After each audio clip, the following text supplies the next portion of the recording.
Hi. Hi പ്രിയപ്പെട്ടവരെ, bros വീഡിയോസിന്റെ പുതിയ വീഡിയോയിലേക്ക് എല്ലാവർക്കും സ്വാഗതം. അപ്പോൾ നമ്മൾ ഇന്ന് വെച്ചാൽ പള്ളിക്കുളം ഹോണ്ടൻ്റെ സർവീസ് സെൻറ്ററിലേക്ക് വണ്ടി സർവീസ് ചെയ്യാൻ വേണ്ടി പോകുന്നുണ്ട്. അപ്പം വെറുതെ ഒരു വീഡിയോ എടുത്തേക്കാന്ന് വെച്ചാൽ അങ്ങനെ എടുക്കുന്നതാണ്. അപ്പോൾ ബാക്കി വിശേഷങ്ങൾ നമുക്ക് വീഡിയോയിലൂടെ കാണാം. ഓക്കെ. സാധാരണ സ്കൂട്ടീൻ്റെ എല്ലാം വെച്ചാൽ ഇങ്ങനെ ആക്സിലേറ്റർ തിരിച്ചാൽ മാത്രമേ വണ്ടി ഇങ്ങനെ മുന്നോട്ടേക്ക് പോകാൻ വേണ്ടി പാടുള്ളൂ.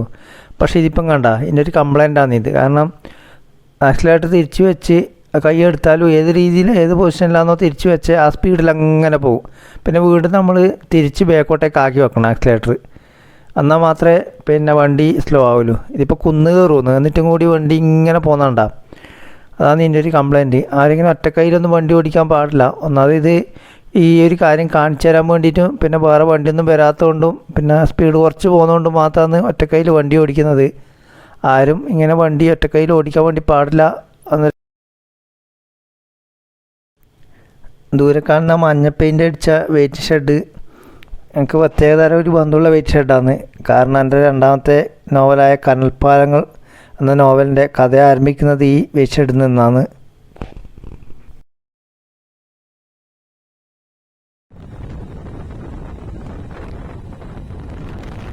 അങ്ങനെ നമ്മൾ കാട്ടാമ്പള്ളി എത്തി. കാട്ടാമ്പള്ളി പുഴയാണ് ഈ കാണുന്നത്. അങ്ങനെ ഈ കാണുന്ന പാലോ നേരത്തെ പറഞ്ഞ കനൽപ്പാലങ്ങൾ എന്ന നോവലിലെ ഒരു കഥാപരിസരമാണ്. ഇവിടുന്നാണ് ആ നോവൽ അവസാനിക്കുന്നത്. ഈ പാലത്തിൻ്റെ കൈവരിയിൽ നിന്ന് താഴേക്ക് കഥാനായകൻ ചാടാൻ ഒരുങ്ങുന്നടിക്കാണ് ആ നോവൽ അവസാനിക്കുന്നത്.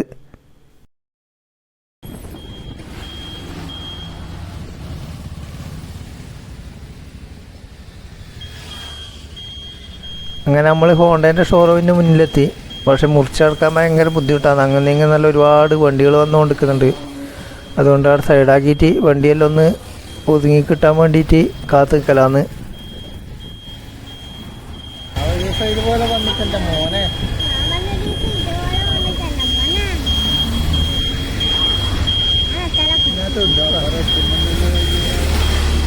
അതിന് മുന്നേ കേട്ടിക്ക മല കേട്ടോ.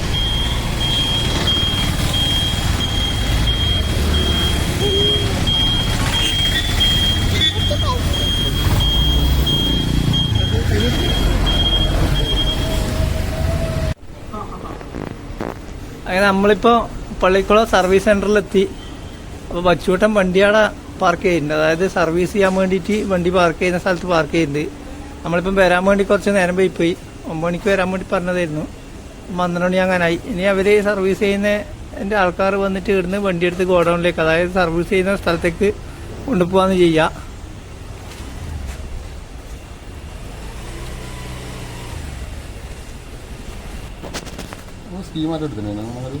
എടുത്തിട്ടുണ്ടായിരുന്നു. നമ്മൾ കണ്ണൂരൊക്കെ പോകുന്നത്. അതുകൊണ്ട് 2 ഹെൽമെറ്റ് എടുത്ത് പോകാൻ കഴിയാത്തതുകൊണ്ട് ഹെൽമെറ്റ് ഇവിടെ കൊടുത്തിട്ടാണ് പോകുന്നത്.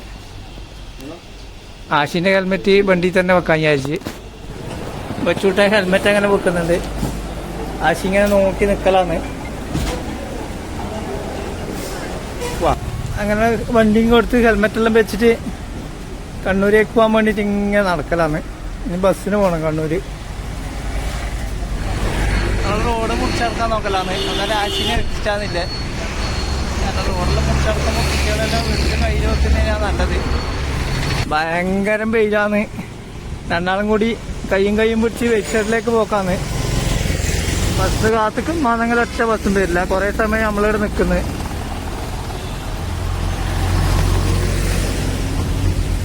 അവിടെ മുന്നേ വീട് ചെയ്തിട്ടുണ്ടായിരുന്നു. വെറുതെ നിൽക്കുമ്പോൾ കുറേ ബസ് പോകുന്നതും പിന്നെ അത്യാവശ്യത്തിന് പോകാൻ വേണ്ടി ഒരു ഇൻ്റർവ്യൂവിന് പോകാൻ വേണ്ടി നിൽക്കുമ്പോൾ ബസ് വരാത്തതുമായിട്ടുള്ളൊരു വീഡിയോ ചെയ്തിട്ടുണ്ടായിരുന്നു മുറുക്ക് വൈറ്റ്സിൻ്റെ അകത്ത്. ആ ഒരു അവസ്ഥയിലാണ് ഇപ്പം നമ്മളില്ലത്. അങ്ങനെ നമ്മൾ കുറേ സമയം നിന്ന് പിന്നെ ഒരു ബസ് വന്ന് ആ ബസ്സിലിങ്ങനെ കാറിൽ കയറി പോക്കാന്ന്. വൈഷ്ണു ആഷ്ലിയും അപ്പുറത്തെ സൈഡിലും ഞാൻ ഇപ്പുറത്തെ സൈഡിലും ആ സീറ്റിലാണ് ഇരുന്നിട്ടുള്ളത്. പുതിയ ബസ്സിൽ തിരക്കൊന്നും കാണുന്നില്ല. ആൾക്കാർ കുറവ് തന്നെയാണുള്ളത്. ഒരു കുട്ടി അമ്മേൻ്റെ മടിയിലിരുന്നിട്ട് തന്നെ നോക്കിക്കൊണ്ടിരിക്കലാന്ന്. ഇപ്പോൾ നമ്മൾ കാൽടെക്സിലെത്തി. കാൽടെക്സിലെ ഗാന്ധി പ്രതിമയാണ് നമ്മളിപ്പോൾ കാണുന്നത്. അങ്ങനെ ബസ് ഇറങ്ങി വൈഷ്ണവും ആഷ്ലി ഇങ്ങനെ മുന്നിലിങ്ങനെ നടന്നു പോയിക്കൊണ്ടിരിക്കുമെന്ന്. ഇതിപ്പോൾ നമ്മൾ കണ്ണൂർ കളക്ട്രേറ്റിൻ്റെ മുന്നിലൂടെയാണ് ഇങ്ങനെ പോയിക്കൊണ്ടിരിക്കുന്നത്. ഈ കാണുന്നതാണ് കളക്ട്രേറ്റ്. പുറത്ത് ഭയങ്കര വെയിലും ചൂടും. അതുകൊണ്ട് നമ്മൾ കുറച്ച് സമയം ഈ കളക്ട്രേറ്റിൻ്റെ ഉള്ളിൽ കയറിയിട്ടില്ല. കാരണം ഇവിടെ കുറേ മരമെല്ലാം ഉണ്ട്. അതുകൊണ്ട് കുറച്ച് തണലും കാര്യമെല്ലാം ഉണ്ട്. വെച്ചോ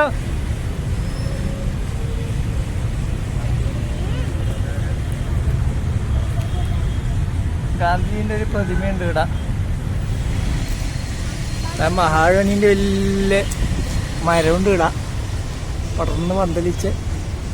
ഏതെല്ലോ രീതിയിലുള്ള കുറേ മരങ്ങളുണ്ട്.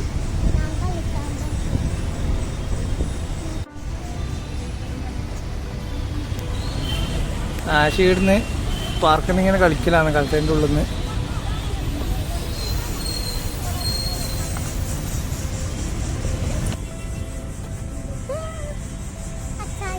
നല്ല തണലും കാറ്റിലും ഇല്ലോണ്ട് ഒരുപാട് ആൾക്കാർ ഉള്ളിൽ വന്ന് ഇരിക്കുന്നുണ്ട്. അതുപോലെ നല്ല പക്ഷീൻ്റെ നല്ല സൗണ്ട് കേൾക്കുന്നുണ്ട്.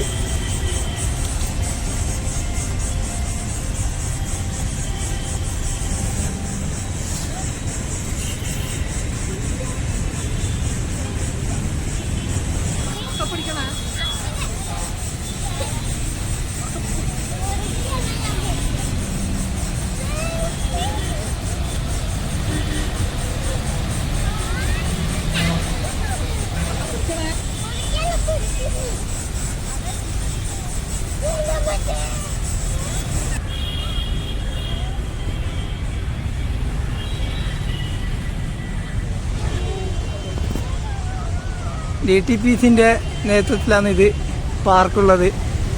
ആശി ചോറും കളി തന്നെയാണ്. നമുക്ക് മടുക്കുന്നില്ലാന്ന് തോന്നുന്നു. ഊഞ്ഞാലും അയിലും വീലും എല്ലാത്തല്ലോ ഇങ്ങനെ കയറി കളിച്ചുകൊണ്ടിരിക്കലാണ്. എന്താ ഊഞ്ഞാലിലേക്ക് പോയിട്ടുണ്ട്, ഊഞ്ഞാലാടാൻ പോയിട്ടുണ്ട്. ഊഞ്ഞാലൊറ്റക്ക് ഇങ്ങനെ ഊഞ്ഞാലാടുന്നുണ്ട്. താഴ്ന്നു മതിയാക്കി വീണ്ടും ആ നിരങ്ങുന്ന സാധനത്തിൻ്റെ മേലേക്ക് പാഞ്ഞു കയറുന്നുണ്ട്. ഇവിടെ പ്ലാവുണ്ട്. ആദ്യം പ്ലാവൊന്നും തിരിഞ്ഞിട്ടില്ല. അതിന് മേലെ കുറേ ചക്കയുണ്ട്. വൈഷ്ണു ഇങ്ങനെ ആശി കളിക്കുന്നതിന് നോക്കി തിരിക്കലാന്ന്. വേറൊരു കുഞ്ഞു കുട്ടിയും കൂടി വന്ന് കളിക്കുന്നുണ്ട്. ആശിക്ക് ഒരു ടീമിനെ കിട്ടിയിട്ടുണ്ട്.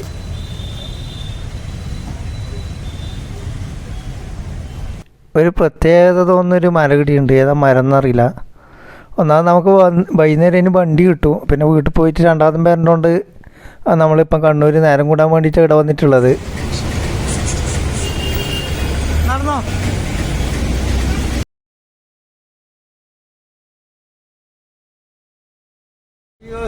ഭക്ഷണം കഴിക്കാൻ വേണ്ടിയിട്ട് പോക്കാന്ന് കാൾടെക്സിലുള്ള കോഫി ഹൗസ്.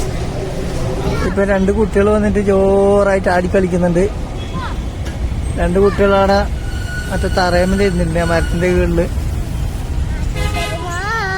മാറ്റാണോ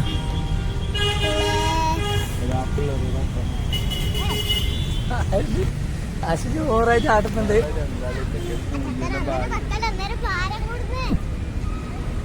അന്നേരം അച്ഛൻ്റെ കാല് നിലത്തുകൂട്ട് മാടാൻ പറ്റില്ല. അതാ ഞാനിപ്പോ കാലിങ്ങനെ കയറ്റിയിട ഇങ്ങനെ വെച്ചിട്ടതിന്റെ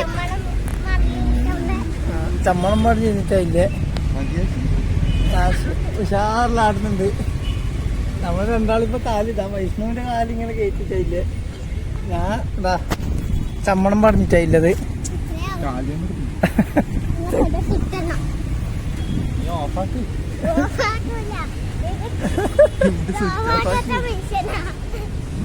ശരി ആടലാണ്.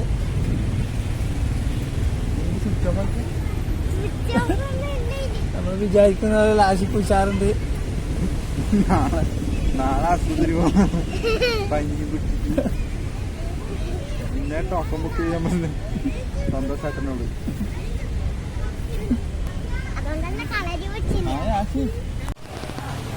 അങ്ങനെ വൈകുന്നേരമായി. വണ്ടി ശരിയായിട്ടുണ്ട് എന്നിട്ട് വിളിച്ചിട്ട് നമ്മളിപ്പോൾ ഇവിടെ എത്തിയിട്ടാണ് ഉള്ളത്. ആശി ബില്ലെല്ലാം എടുത്ത് പരിശോധിക്കുന്നുണ്ട്. ആശി ബില്ല് കൊടുക്കാൻ വേണ്ടി കാത്തിക്കലാണ്. അപ്പോൾ ബില്ലിങ്ങിൽ കേസ് വേണ്ട ആളെ കാണുന്നില്ല. പ്രതീക്ഷിച്ചതിനെക്കാട്ടും കൂടുതൽ പൈസ ആയിന് സർവീസ് സെൻ്ററിൽ. നമ്മളിപ്പോ ഏതായാലും ഒന്ന് പയ്യാമ്പലം ബീച്ചിൽ പോവാന്ന് തീരുമാനിച്ചിട്ട് അങ്ങനെ പയ്യാമ്പലത്തേക്കുള്ള യാത്രയിലാണുള്ളത്. ഏതായാലും നേരം വൈകി. അപ്പൊ ആശി കുറേയായി പറയുന്നുണ്ട് കടപ്പുറത്തെല്ലാം പോണെന്ന്. ആശിക്ക് സന്തോഷമായിരുന്നുണ്ട്, നാണം വന്നിട്ടുണ്ട് ആശിക്ക്. അപ്പൊ നമ്മള് പയ്യാമ്പലം ബീച്ചിലേക്ക് യാത്ര തുടരുന്നു. ആശ എണ്ണയടിക്കാനുള്ള പൈസ എടുത്താലും പറഞ്ഞു. വിഷുവിന് കൈ നീട്ടിന് കിട്ടിയ കുറെ പൈസ ഉണ്ടല്ലോ. അപ്പൊ എണ്ണയടിക്കാൻ ഞാൻ പൈസ തരാമെന്നും പറഞ്ഞാ നമ്മളങ്ങനെ പിന്നെ പയ്യാമ്പലത്തേക്ക് പോന്ന്. അല്ല ആശി എണ്ണ അടിക്കാൻ പൈസ അല്ലേ?